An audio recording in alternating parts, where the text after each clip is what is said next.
check suits come from? Top man, ASOS, £90. We love a bargain. A woman came up to me at the Manchester show the other day and was like, "Are your suits from Next?" And I was like, "No." She was like, "I work at Next. I'll get you suits. I'll get you discounts." I love that that's where she was going. I didn't see it coming at all. She was like, "Come into Next in Trafford Centre. I'll sort you out." To be fair, that would actually be quite helpful. Innit? Because those suits are now 3 years old. I think it's time to move on. Have you had the same ones the whole way through?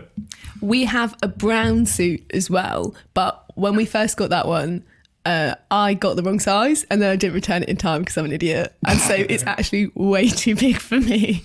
Yeah, I mean, they don't fit most of us that well, so... Yeah. But we bring both suits to shows and then just decide what the vibe is. Yeah, we're actually wearing the big ones tonight. Yeah. It's kind of a talking heads vibe. Yeah. That's the official angle. We'll put it across, but really I didn't send it back in time. But new suits will be... They're imminent. They're imminent. As soon as we call that lady from Next. What was the ethos behind them in the first place, though? Why did you want to kind of bring the suits into the picture? Well, it was, I think we really liked like having a uniform and thinking like, you change earlier than I do, but I like to like leave it till just before we play and I get changed. I'm like, right, I'm in costume now. We're all in the same outfit. We're doing the same thing. I think it's a really nice way of like homogenizing us. Yeah, I just wanted to wear suits to look snazzy and I was like, guys, we should wear suits. And then everyone went with it. So I was gassed about that. But I think it's a really nice vibe. I feel like I'm like properly preparing to perform. Well, yeah, it is like, and now I'm going to play a gig. Yeah. And you like, because also when you're playing, like when you're performing, it's almost like a character. So it just like, it helps you get into that extra step. Also, especially when we were playing like smaller gigs when we were starting out, I think sometimes it's hard to be vulnerable enough to just like, I don't know, because those situations are so intimate, to put yourself out there, I think that's a really vulnerable thing. So I think the suits really helped with that. I also think it's kind of like a really weird, like not many dance bands wear suits, right? You don't really associate, I think of it as more like the mod thing or like bands like Mini Mansions wear suits. Like 1975, I forget that, but they always wear suits. Like, do they? Yeah. Not matching, but they all wear suits. Oh, if it's not matching, does it count? But I just think it's kind of like, yeah, a sharp dance band. It's quite a fun little... It's not it gives that a different... Yeah. Something slightly different. Yeah. USP, nailed it.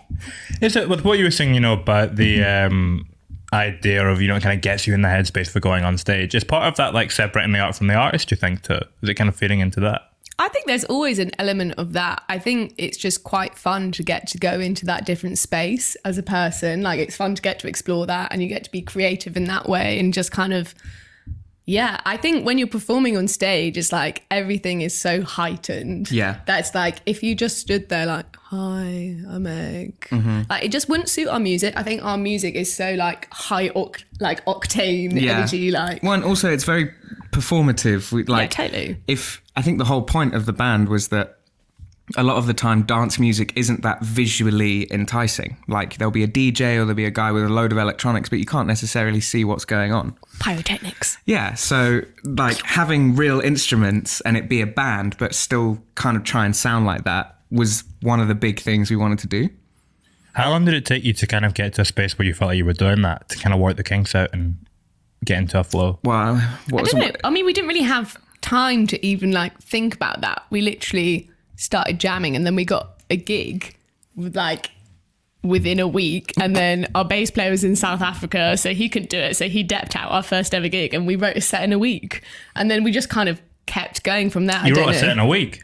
Yeah. It was interesting. And we just kind of went from there, and we were really lucky in the fact that it never really stopped. It just kept rolling and now we're here. I think that's kind of beautiful. It's organic. I think we started to find our sound properly when we started putting out recorded music. Definitely. Like we didn't put out any songs for 2 years? Yeah. We gigged solidly for 2 years. We were doing, a gig a week or around Manchester and the rest of the north of England. And we were just kind of learning the ropes, getting our foundation sorted.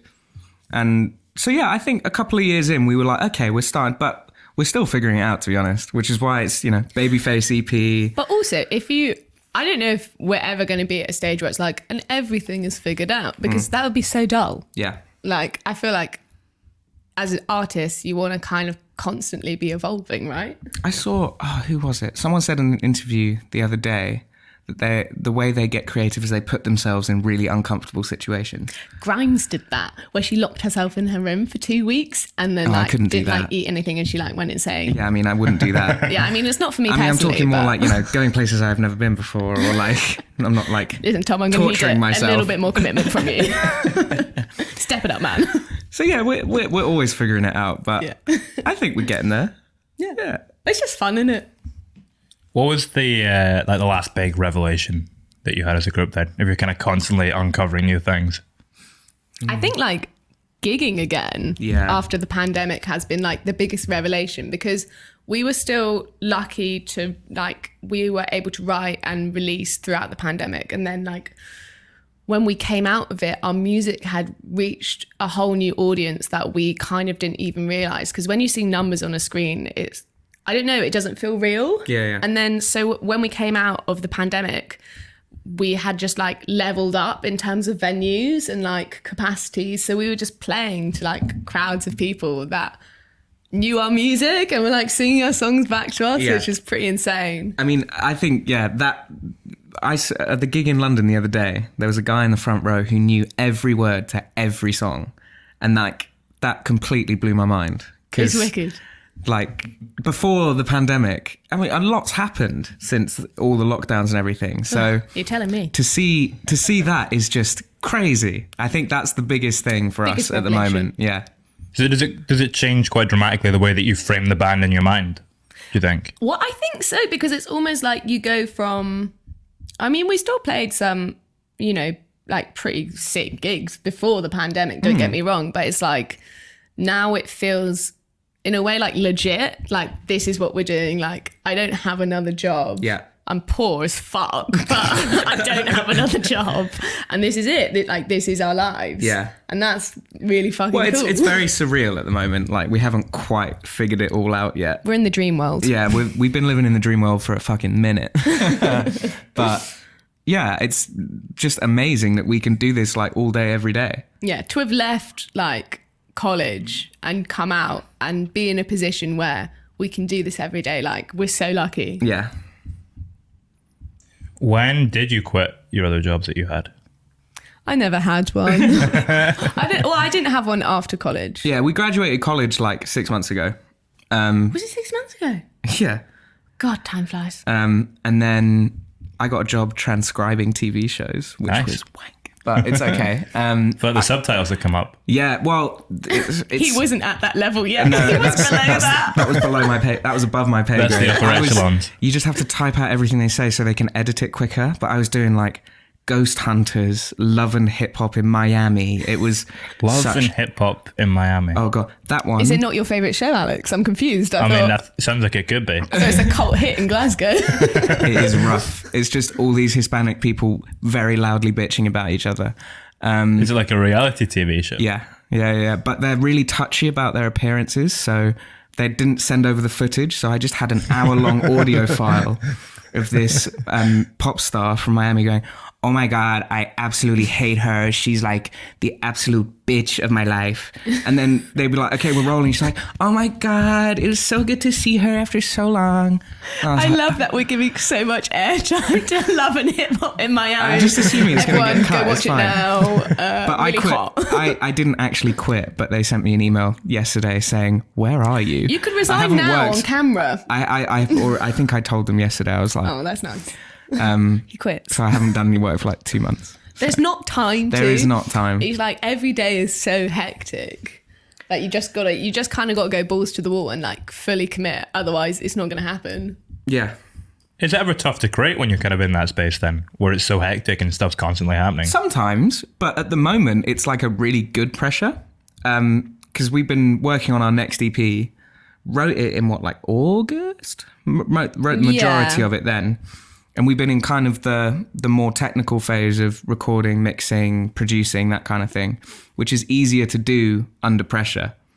But we're looking to write new songs and stuff. And I think sometimes that pressure is really good because it means you go, oh crap, well, I've got to do this now. Because Yeah, I do love a deadline. I do work well under pressure. But that being said, like, I do also definitely need space to create. yeah, And also, if you're not having like a chance to live experiences, I think it's quite hard to write. yeah. So I think, yeah, over Christmas. Well, gonna yeah, kind over of- Christmas and the New Year, we're kind of chilling out a bit more. We're going to kind of power into the album. Yeah. Album 1.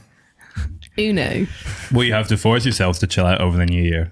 Yes. Probably. Well, Well, you get used to the adrenaline. Like, being on tour is so funny. The last time we were on tour, it was literally for 3 days.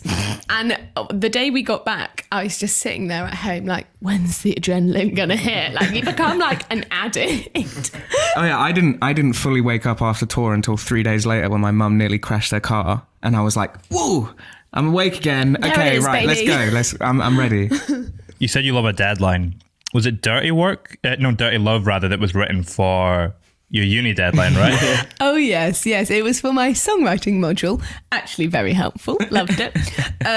And yeah, I had to write 4 songs in 48 hours because I think I have ADHD, undiagnosed. But Well, I was going to say, it didn't have to be 48 hours. You just kind of left it that way. No, yeah, definitely, guys. This is my bad.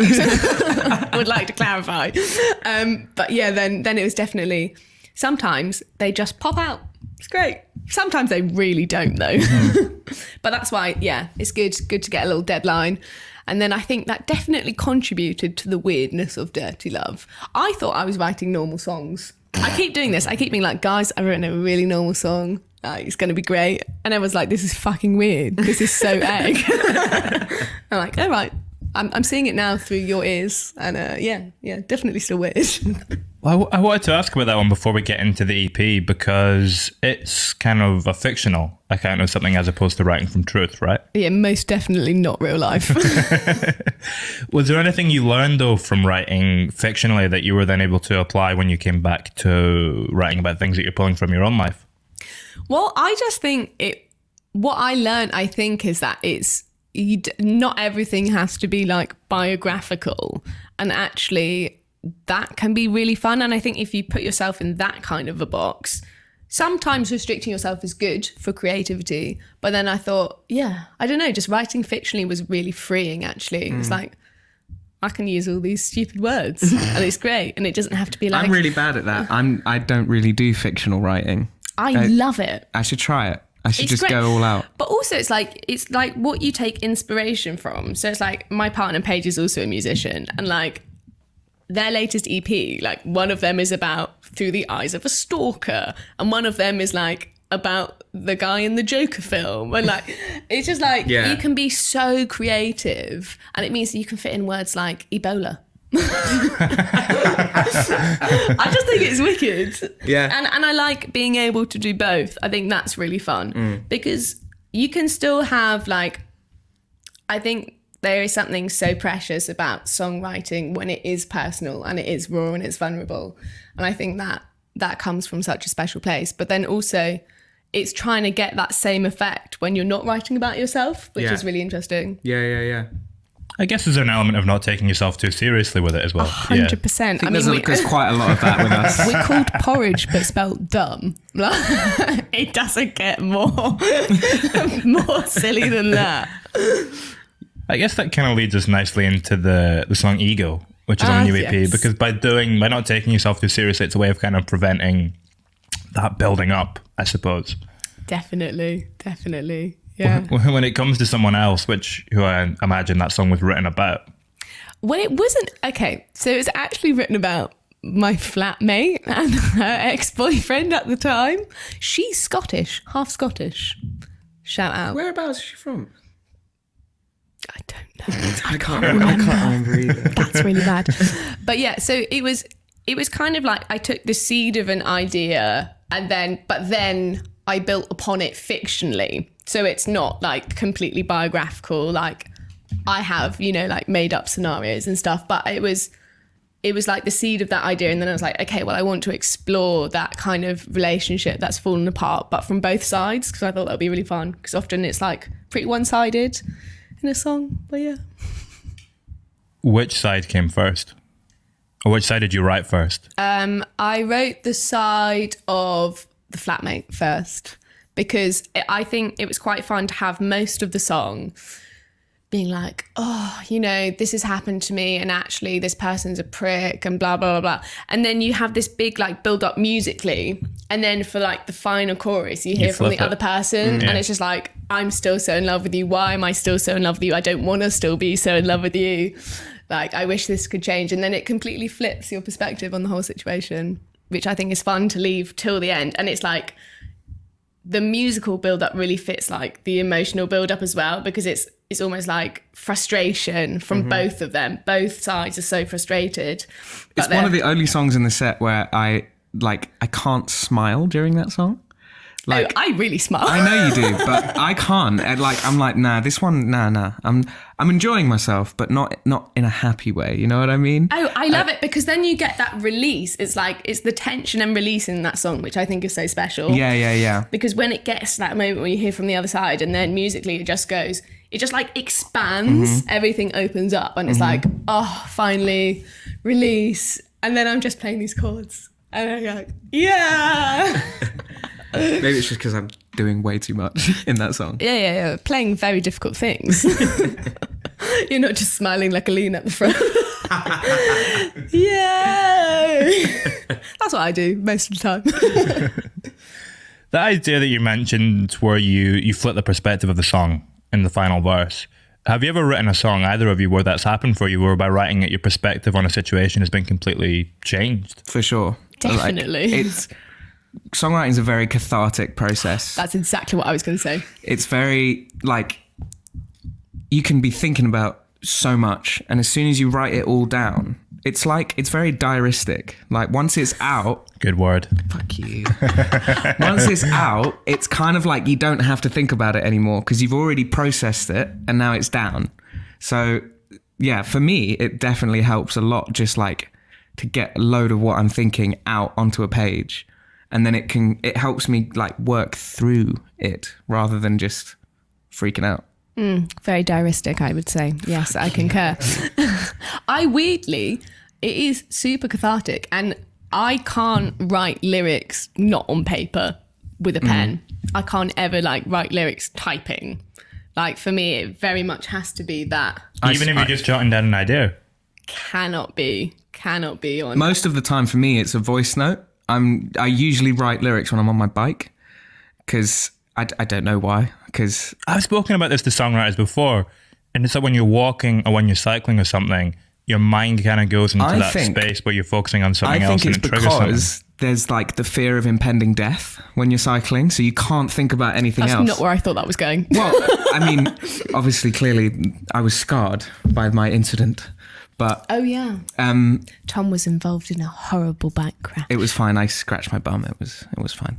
Terribly scratched his bum. I think it's because you're only thinking about, okay, well, if I just like lean right, I could die right now.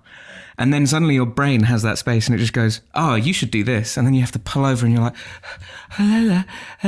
into your phone. So I've got loads of like really weird little voice notes from straight off my bike. That's so funny. Yeah. I don't do lyrics on voice notes. I do top lines on voice notes. My voice notes is a mess because I don't label anything. And that's a mistake. But I think it's quite fun because then you can just dive in and be like, oh, what was this? It's like, this I'll only ever have one lyric. The first lyric of the voice note will be a thing and the rest will all be mumbling, not real words. Oh, but when I'm doing top lines, it's like you naturally find words to fit.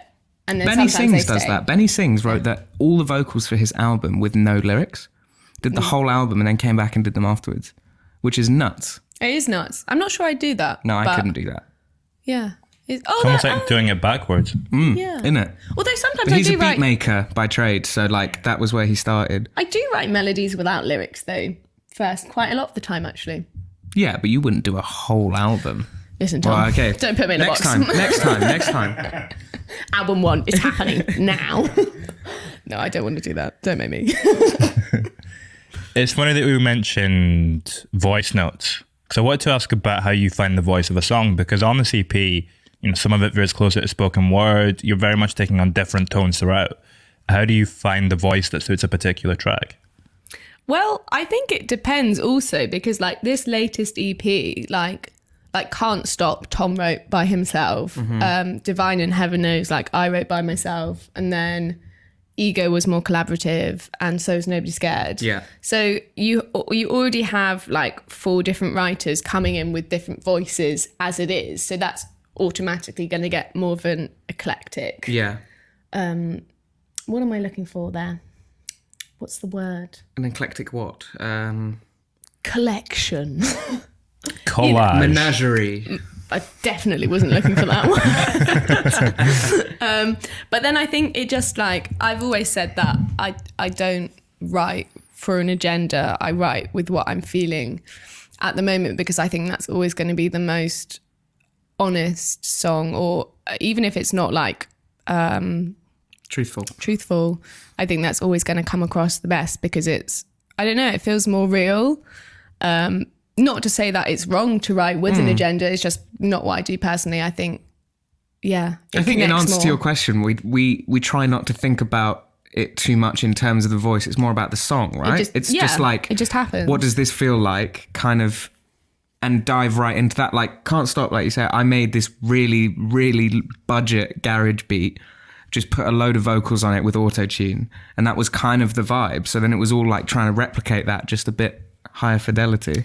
Yeah, and all the spoken word stuff for me comes from like, obviously as a raging queer, all of the like... Raging. I'm a raging queer. No, all of the stuff from like, all of the Club Kids stuff from like the 80s and 90s, and like the Madonna stuff and the Grace Jones stuff, like very heavily influenced by that. So that's where that came from for me on stuff like Divine and Heaven Knows. You mentioned Can't Stop as well, that you brought it in with that demo. How, like, what parts of it do you expand and what parts do you preserve? Like, how do you figure that side of it out? It's a long time in a rehearsal room going, how much can we physically do to make this song a band thing but still sound like the record? So I think, how did we do that one? That one was actually quite easy, weirdly. Yeah. You wouldn't think it would be, because there's kind of a lot going on. It's quite hectic, but actually, so we could physically we play kept the keys sound. But then there was, so the guitar line in the chorus was originally a synth thing, and we was like, right, well, Tommy, you chuck that on guitar, that'll sound great. And then, I mean, we usually make sure that we can play it live before we record it, so that makes it a lot easier in terms of... It's quite a convoluted process. It goes beat, live room, finish the written song, live room to make sure we can all record it, then record it. And but that like back and forth process lets it kind of settle. Yeah. I mean, speaking of constraints, you're talking there about you have to be able to play it together.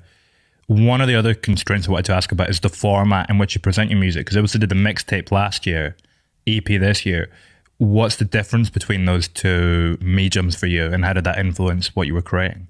So the reason we did a mixtape first was because we'd released like singles sporadically over like the past couple of years, and we wanted a place where they could all sit together like as a body of work. And then also, because it was a pandemic, we weren't playing live, but we kind of recorded the covers that we would play live. So it was like, you can't actually legally see Porij right now, but if you were to, this would be our set. Could you have seen them illegally? You would experience. Could you have seen them illegally? Probably not. I don't think we're quite that hard. We're not that cool, Alex. Read the room. But that was the reason that we did that. And it wasn't like as pressured as like our debut EP. And also like, I feel like, yeah, it was more like, this is a collection of songs that we've done. This is the beginning, but it's not like... It's not our entrance. I think the big difference was polish. It was like, okay, we're kind of testing the waters with the mixtape. And now that we've got the EP, we were like, right, this is going to be considered as a whole body. And like everything just felt like a little level up. And yeah, hopefully the next one we do the same thing. I heard it's going to be shit, mate. Yeah, me too. Wouldn't listen. Joking, it's going to be really good. Please listen. Available on Spotify. You're either completely self-deprecating and won't say one good word about Porij, or you'll tell everyone, guys, that Porij merch is fire. You should go. A really good salesperson. I think you're too intimidating behind on the merch stand though. People are like, But that's why you go over the top and then it's just funny. Yeah, but I don't think that makes them buy. Well, it clearly did. Sales were through the roof. When you weren't there. I just like seeing like how far you can go. I find it quite funny. It's a bit of a game. It is jokes, but yeah, let's just let's not scare the punters. What are the highlights of the Porij merch catalogue? The highlights? Embroidery.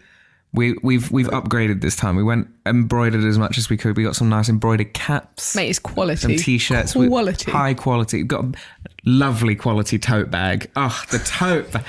Our manager gets a hard on for tote bags, and it's so funny because I don't actually understand tote bags personally, but he's like obsessed. I mean, I'm a big tote bag person, so I get it.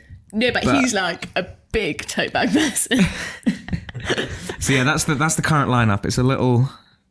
Also, like all the same vision is like, it's basically, I think we wanted merch that you could just wear, where it's not necessarily like, oh, this is merch. So they're pretty like simple and it's just got an embroidered logo on and it's all black. Yeah.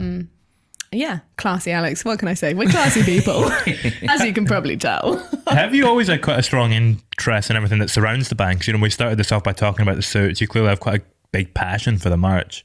Have you always been very interested in how you kind of expand that outward beyond the music itself? I think it was more like, for example, the Oat Gang thing that came about. We basically had a DistroKid account and they said label. We were like, oh, we need a label name. She went, okay, Oat Gang, fuck it, that'd be cool.